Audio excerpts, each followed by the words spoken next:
Assalamualaikum warahmatullahi wabarakatuh. Innal hamdalillah nahmaduhu wa nasta'inuhu wa nastaghfiruh wa na'udzu billahi min shururi anfusina wa min sayyiati a'malina. Man yahdihillahu fala mudilla lahu wa man yudlilhu fala hadiya lahu. Asyhadu an la ilaha illallah wahdahu la syarika lahu wa asyhadu anna Muhammadan abduhu wa rasuluh. Allahumma salli ala Muhammad wa ala alihi wa sahabatihi wa man sara ala nahjihi wa ihtada bihadihi wa sanna bi sunnatihi ila yaumil qiyamah. Ya ayyuhalladzina amanu taqullaha haqqa tuqatih wa la tamutunna illa wa antum muslimun. Allahumma 'allimna bima yanfa'una وانفعنا بما علمتنا وزدنا علما وتوفيقا والحقنا بالصالحين.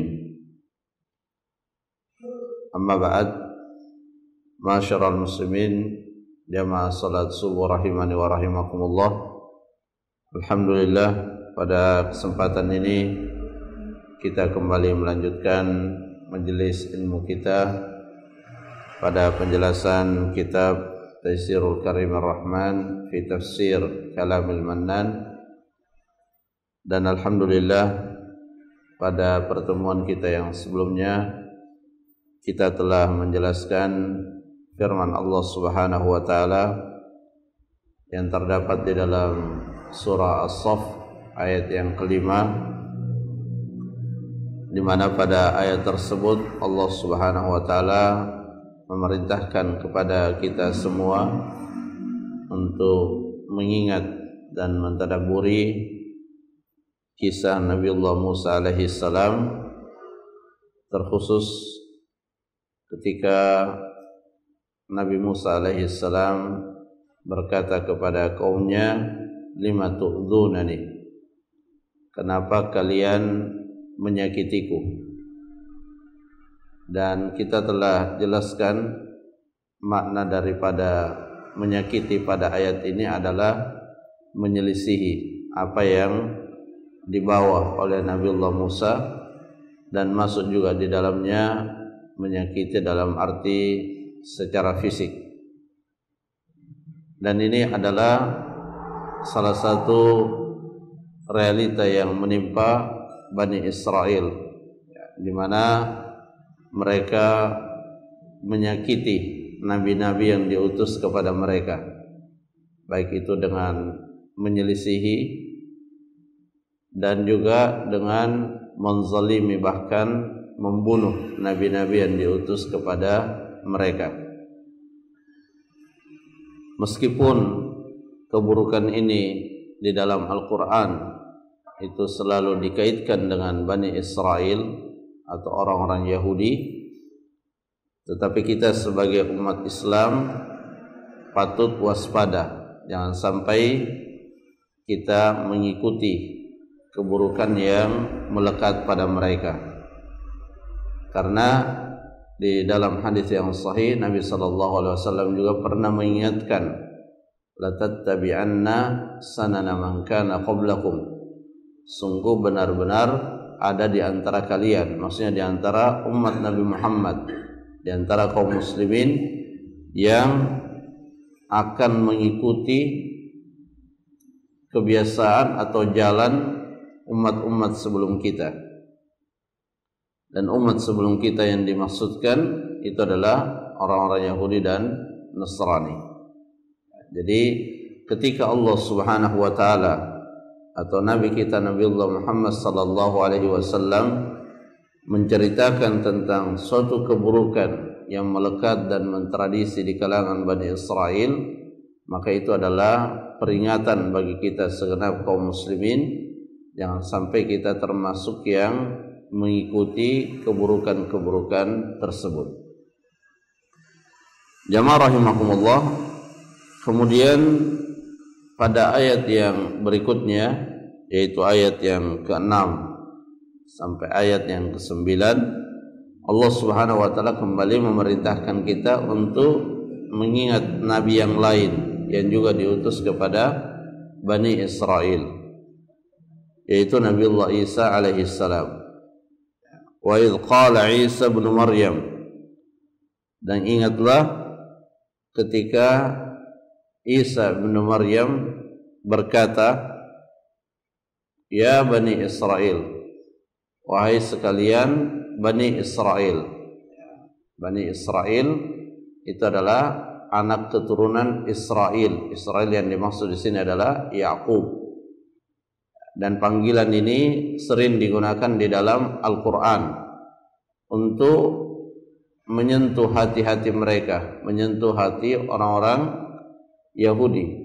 Dipanggil dengan panggilan wahai anaknya, wahai anak keturunannya Yakub, agar dia mengingat bahwa mereka sebenarnya berasal dari kakek yang sangat soleh, seorang nabi, yaitu Yakub alaihi salam.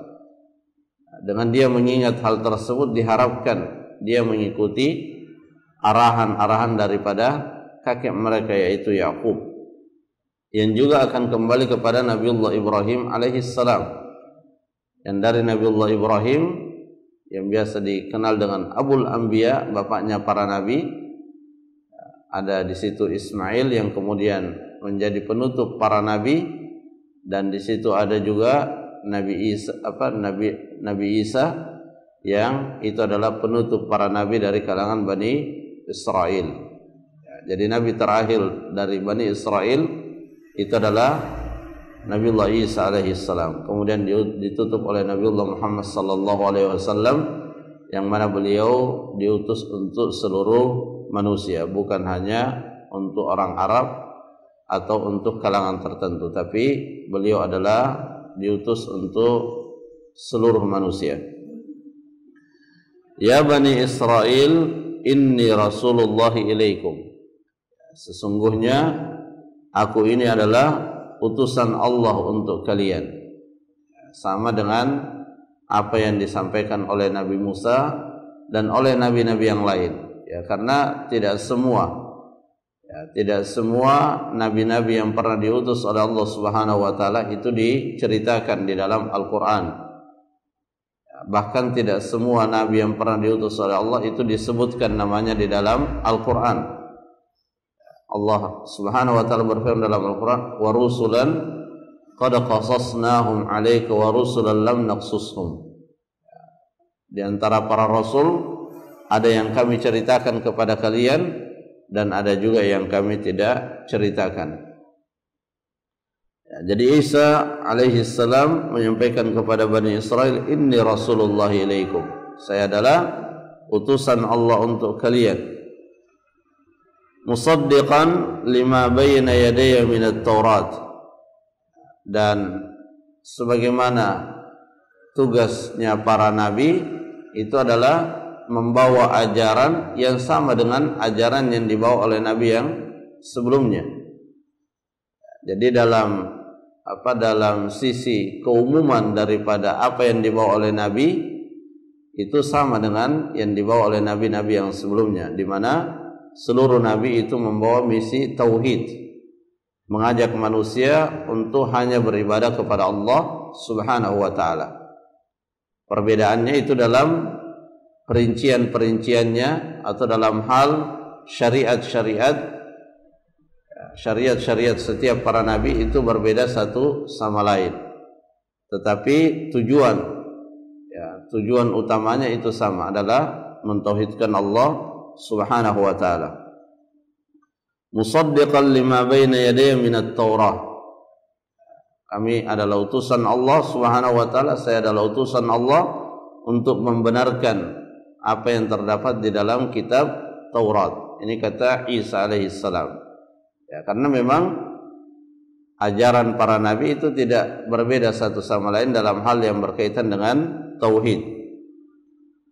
Kemudian tugas yang diemban juga oleh Nabi Isa itu adalah wa mubasysyiran bi rasul ya'ti min ba'di ismuhu Ahmad.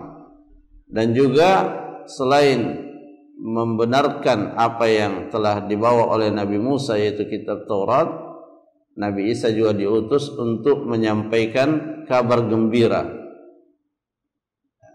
Apa kabar gembira itu? Tentang datangnya seorang Rasul setelah Nabi Isa yang namanya adalah Ahmad. Dan Ahmad yang dimaksud di sini adalah Nabi kita Nabiullah Muhammad sallallahu alaihi wasallam, sebagaimana dijelaskan di dalam banyak hadis ketika Nabi sallallahu alaihi wasallam menyebutkan nama-nama beliau dan juga kunyah beliau, maka di antara yang beliau sebutkan bahwa anak Ahmad, ya, saya adalah Ahmad, saya adalah Al-Hashir, saya adalah Al-Mahi, dan seterusnya. Falamma ja'ahum bil bayyinat qalu hadza sihrun mubin. Tetapi ketika Nabi kita Nabiullah Muhammad sallallahu alaihi wasallam diutus di tengah-tengah mereka kalangan Bani Israel, dan Nabi kita telah menyampaikan bukti-bukti bahwa dia benar-benar adalah utusan Allah, maka mereka justru merespon dengan sangat buruk. Bukannya membenarkan, bukannya menerima, tetapi justru mengatakan ini adalah sihir, sihir yang nyata-nyata sihir. Dan ini adalah salah satu bentuk kenyataan yang kadang menimpa sebagian manusia ketika telah sampai kepadanya tanda-tanda kebenaran, ketika telah sampai kepadanya penjelasan-penjelasan, justru penjelasan-penjelasan itu tidak diikuti. Kebenaran itu justru dibenci dan dijauhi. Dan kalau kita perhatikan kisah-kisah para nabi, maka manusia selalu terbagi dua di dalam merespon apa yang dibawa oleh para nabi. Ada yang merespon dengan baik, menerima dan mengimani dan mengikuti. Ada juga yang menolak dengan sangat keras. Wa man adlamu mimman iftara 'ala Allahi al-kadhiba wa huwa yud'a ila al-Islam. Kemudian Allah Subhanahu wa taala mengatakan, siapakah yang lebih zalim dari orang yang mengada-ngadakan kedustaan atas nama Allah. Wa huwa yud'a ila al-Islam, padahal dia diajak kepada agama Islam. Wallahu la yahdil qaumadh zalimin. Dan Allah Subhanahu wa taala tidak memberikan petunjuk kepada orang-orang zalim. Jamaah rahimakumullah, kita lihat penjelasan dan perkataan yang lebih rinci oleh Syekh Abdurrahman bin Nasir As-Sa'di rahimahullah. Beliau mengatakan, yaqulu ta'ala mukhbiran an inadi bani Israil al-mutaqaddimin. Allah Subhanahu wa taala berfirman atau menceritakan tentang inat, pembangkangan orang-orang Bani Israel pada masa lampau, pada zaman dahulu. Jadi nabinya, nabi yang diutus itu nabi dari kalangan Bani Israel sesuai dengan apa yang mereka inginkan. Tetapi meskipun nabi itu dari kalangan mereka, tetap saja mereka atau kebanyakan di antara mereka membangkang, tidak mengikuti nabi yang diutus di tengah-tengah mereka.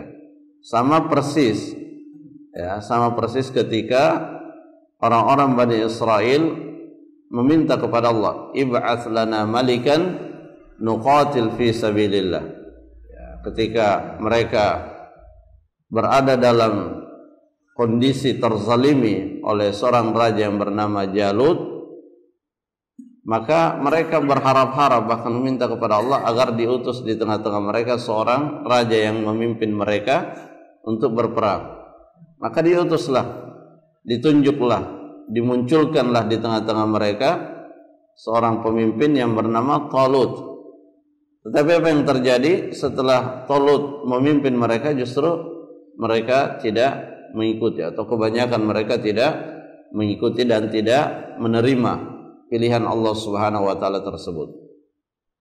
Jadi ini adalah satu realita yang terjadi pada Bani Israel. Allah menceritakan secara berulang-ulang bagi kita kaum muslimin agar kita tidak mengikutinya.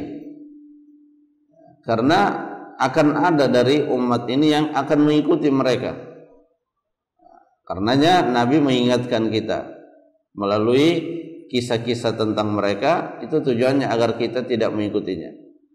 Nabi SAW menggambarkan di antara kaum muslimin itu ada yang bersungguh-sungguh mengikuti jalan mereka, meskipun mengikuti jalan mereka itu adalah jalan yang sangat sulit. Artinya tidak mudah mengikuti jalan mereka. Tapi ada di antara kaum muslimin yang meskipun sulit tetap berusaha mengikuti mereka. Itu digambarkan oleh Nabi, hatta law dakhalu juhra dhabbin la dakhaltumu. Sampai-sampai sekiranya mereka itu masuk ke dalam lubang biawak atau yang sejenis biawak, yang menggambarkan lubang yang sangat sempit, la dakhaltumu, maka kalian akan ikut memasukinya. Meskipun sulit memasukinya, kalian juga akan ikut memasukinya. Ini adalah penggambaran bahwa ada di antara umat ini yang rela berkorban, bukan untuk mengikuti Nabi Muhammad, tapi justru untuk mengikuti jalannya orang-orang Yahudi atau jalannya orang-orang Nasrani. Dia keluarkan uangnya, dia korbankan banyak hal dari apa yang dia miliki, bukan untuk Islam, bukan untuk mengikuti Nabi, tapi justru untuk mengikuti suatu hal yang sangat dikecam oleh Nabi SAW, yaitu mengikuti jalannya orang-orang Yahudi dan Nasrani. Ya, jadi salah satu fakta yang harus kita pahami tentang Bani Israel itu adalah membangkang kepada nabi-nabi mereka. Ya, dan yang sedang kita ceritakan itu adalah pembangkangannya kepada Nabi Isa. Da'ahum Isa bin Maryam. Isa bin Maryam telah mengajak mereka kepada kebaikan, kepada tauhid, kepada ibadah hanya kepada Allah Subhanahu wa taala. Dan Nabi Isa mengabarkan, inni Rasulullah ilaikum, arsalani Allahu li'ad'ukum ilal khairi wa anhaakum 'anil syarr. Mereka diberitahu bahwa aku ini diutus oleh Allah Subhanahu wa taala untuk mengajak kalian kepada kebaikan dan menjauhkan kalian daripada keburukan. Suatu ajakan yang sangat baik. Dan ajakan Nabi Isa itu bukan karena motivasi dunia, bukan karena motivasi jabatan, bukan karena motivasi atribut-atribut keduniaan lainnya. Tetapi Nabi Isa mengajak tulus untuk kebaikan mereka dan untuk menjalankan apa yang Allah perintahkan kepadanya.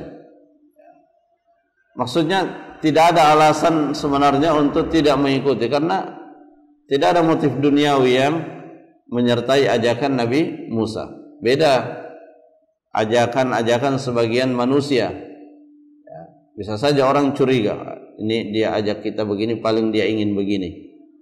Ya, kalau Nabi Isa dan nabi-nabi yang lain sudah selamat dari motif-motif yang kemudian bisa menjadi celah dia dicurigai. Nabi Isa dan nabi-nabi yang lain tidak punya kepentingan apapun dari ajakan-ajakannya.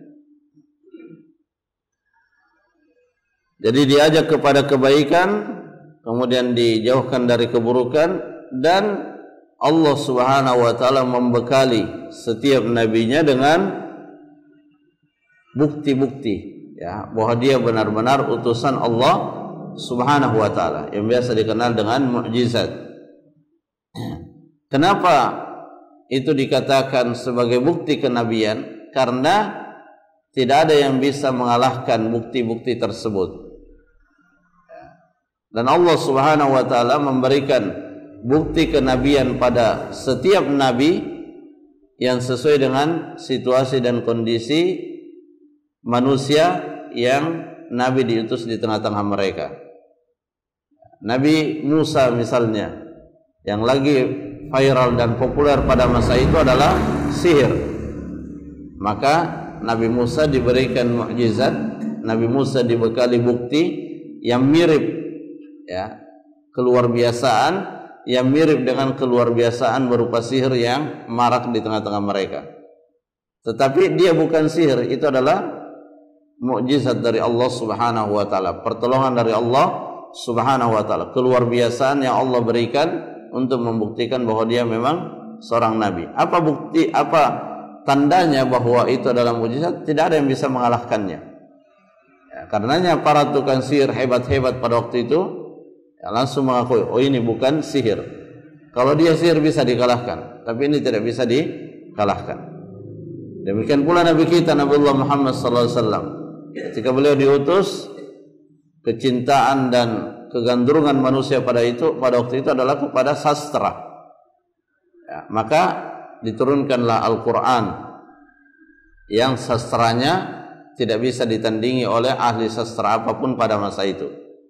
Ya, karenanya seorang pemuka Quraisy yang dikenal sebagai pakar sastra yang paling tinggi di kota Makkah pada waktu itu namanya Al-Walid ibn al-Mughirah, bapaknya Khalid bin Walid. Itu dipilih oleh orang-orang Arab untuk secara khusus datang mendebat Rasulullah SAW, karena dia dikenal punya keahlian dalam sastra.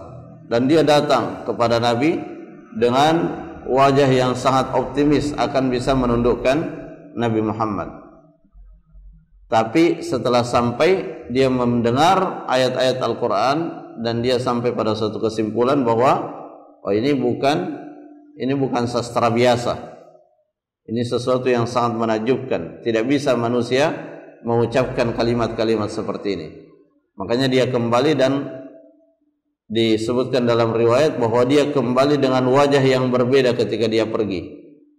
Ketika dia pergi dia sangat optimis, ya, sangat yakin mampu menundukkan, tapi begitu kembali wajahnya berubah. Ya, bahkan disebutkan dalam sejarah dia kadang secara sembunyi-sembunyi ingin mendengarkan ayat-ayat itu, bukan karena kecintaannya pada kebenaran yang terkandung dalam ayat itu, tetapi lebih pada keindahan sastra daripada Al-Quran, sehingga dia tertarik. Tetapi karena kesombongan yang ada pada dirinya, maka itu yang kemudian menghalanginya untuk mendapatkan hidayah. Ya, jadi kesombongan ini memang sangat besar perannya di dalam menghambat masuknya hidayah. Orang-orang Yahudi kalau kita lihat dalam Al-Quran, ya, mereka sudah mengetahui bahwa Nabi Muhammad itu seorang nabi, utusan Allah, bahkan pengetahuan mereka melebihi dari pengetahuan mereka tentang anak-anak mereka, tetapi tidak bisa mengikuti kebenaran karena kesombongannya. Dan yang pertama kali Allah tunjukkan sebagai pelajaran bagi kita itu adalah iblis. Iblis tidak mengikuti perintah Allah juga karena kesombongannya. Jadi Nabi Isa alaihissalam sebagaimana nabi-nabi yang sebelumnya itu dibekali dengan bukti-bukti bahwa dia adalah utusan Allah Subhanahu wa taala. Musaddiqan lima baina yadayya minat Taurat. Jitu bima jaa bihi Musa minat Taurat. Jadi Nabi Isa alaihissalam ia hadir di tengah-tengah Bani Israel dengan hal yang sama yang dulu Nabi Musa hadir di tengah-tengah mereka. Wasyara'i as-samawiyah, dan syariat yang dibawa oleh Nabi Musa syariat yang datang dari langit, syariat yang datang dari Allah Subhanahu wa taala. Walau kuntu mudda'iyan lin-nubuwati laji'tu bighairi ma ja'at bihil mursalun. Ini salah satu cara untuk mendeteksi kepalsuan seseorang yang mengaku sebagai nabi.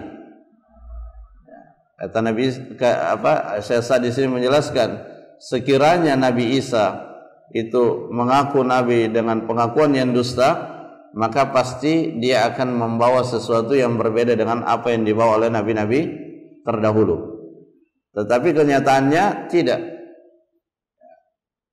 Apa yang dibawa oleh Nabi Isa sama dengan yang dibawa oleh nabi-nabi sebelumnya. Karena di dalam ayat Al-Quran, di ayat yang lain, ketika Allah Subhanahu wa taala menceritakan tentang kaumnya Nabi Nuh, di situ disebutkan kadzabat qaumu Nuhinil mursalin. kaumnya Nabi Nuh itu mendustakan para rasul. Padahal secara fakta yang dia dustakan itu adalah Nabi Nuh. Tetapi Allah menilai bahwa kaumnya Nabi Nuh itu mendustakan semua rasul. Padahal yang diutus kepada mereka hanya Nabi Nuh. Kenapa dikatakan mereka mendustakan semua rasul? Karena apa yang dibawa oleh para rasul berkaitan dengan tauhid itu sama. Tidak ada perbedaan di situ. Sehingga ketika dia mendustakan satu rasul, maka sama dengan dia mendustakan semua rasul. Dan itulah makna inti daripada Islam. Itu adalah tauhid.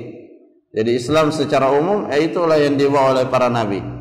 Kemudian Islam secara khusus itu yang dibawa oleh Nabi Muhammad sallallahu alaihi wasallam. Sehingga ketika Nabi Muhammad sallallahu alaihi wasallam diutus, maka tidak boleh lagi ada di antara manusia di muka bumi ini yang mengikuti ajaran selain daripada ajaran Nabi Muhammad sallallahu alaihi wasallam.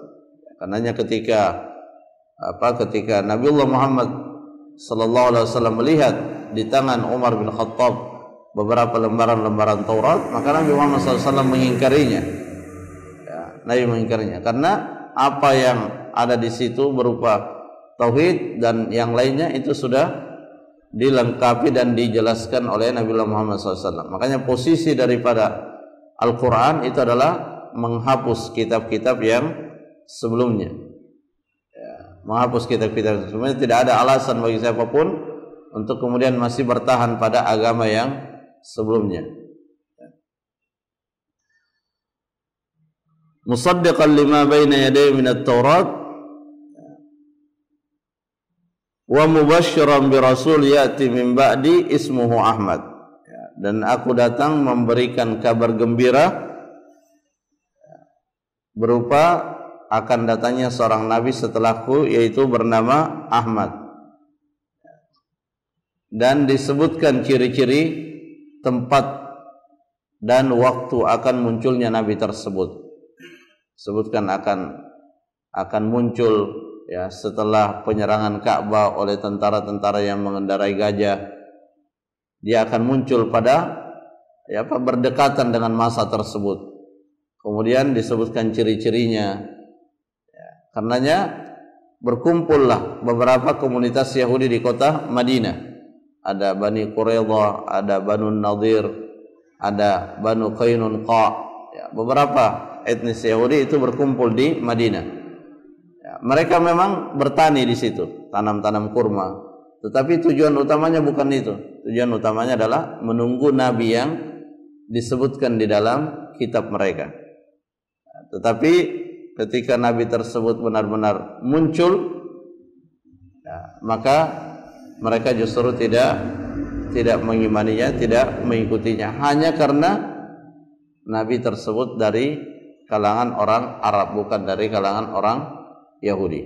Ini adalah bentuk hasad yang sangat akut di kalangan orang-orang Yahudi, ya, di mana mereka tidak rela suatu kenikmatan itu diberikan kepada yang selain ras mereka. Ya, makanya kalau kita melihat ya peristiwa yang terjadi pada hari-hari ini, ya, itu adalah sesuatu yang sangat sesuai dengan apa yang diceritakan di dalam Al-Quran. Jangankan manusia biasa, para nabinya saja mereka bunuh. Sehingga apa yang kita lihat itu kenyataan yang memang diceritakan di dalam Al-Quran. Dan setiap ini yang harus kita ketahui, setiap Allah Subhanahu wa taala menceritakan suatu keburukan di dalam Al-Quran, maka Allah Subhanahu wa ta'ala juga telah menceritakan cara di dalam menghadapi keburukan itu. Nabi memberikan petunjuk bagaimana cara menghadapi keburukan itu. Ceritakan tentang Dajjal, diceritakan tentang banyak hal yang buruk. Ya, jadi bukan hanya yang baik-baik, yang buruk-buruk juga diceritakan dalam Quran, dalam Sunnah. Bagaimana cara menyikapinya, menghadapinya? Cara menyikapi dan menghadapinya itu bukan dengan perasaan, bukan dengan emosi, tapi dengan mengikuti petunjuk dan arahan para ulama, yang mana mereka kita yakini sebagai orang yang sangat mengerti dan memahami petunjuk-petunjuk Rasulullah di dalam menghadapi dan menyikapi setiap permasalahan-permasalahan yang ada. Wa mubasysyiran bi rasulin min ba'di, wa mubasysyiran bi rasul ya'ti min ba'di ismuhu Ahmad. Falamma ja'ahum, setelah mereka sudah dikasih tahu akan ada nabi terakhir, Nabi Muhammad. Tapi falamma ja'ahum, tapi ketika datang kepada mereka nabi yang disampaikan oleh Nabi Isa, yaitu Nabiullah Muhammad, bil bayyinat, dan Nabi Muhammad datang dengan bukti-bukti juga. Apa kata mereka? Qalu hadza sihrun mubin. Ini adalah sihir yang nyata, dan ini adalah respon yang sangat menakjubkan dalam arti yang negatif. Bagaimana mungkin seorang yang sudah dikenal sebagai Al-Amin, Nabi Muhammad SAW, itu sebelum diangkat menjadi Nabi dan Rasul, beliau sudah meraih predikat yang sudah cukup sebenarnya untuk beliau diikuti oleh siapapun, karena beliau adalah Al-Amin, orang yang terpercaya dalam urusan dunia. Beliau sudah terpercaya, maka dalam urusan menyampaikan hal yang berkaitan dengan akhirat, beliau tidak perlu diragukan. Karenanya beliau itu dikenal sebagai tempat penitipan. Orang-orang Arab, orang-orang Quraisy itu dikenal suka melakukan perjalanan. Kalau melakukan perjalanan, dia tidak simpan barang-barang berharganya di rumah. Dia juga tidak bawa dalam perjalanan karena khawatir dirampok. Maka dia cari orang yang dia bisa titipi barang-barang berharga tersebut. Nah, orang itu adalah Nabiullah Muhammad SAW. Karena banyak yang menitip kepada beliau, akhirnya beliau dikenal secara sosiologis, beliau dikenal sebagai Al-Amin. Beliau meraih predikat itu secara sosiologis, bahwa dia adalah orang yang terpercaya. Dan ini adalah salah satu bekal yang Allah berikan kepada beliau, sehingga ketika beliau menyampaikan tentang kebaikan-kebaikan akhirat, sebenarnya tidak ada alasan bagi siapapun untuk menolaknya, karena beliau sudah orang terpercaya.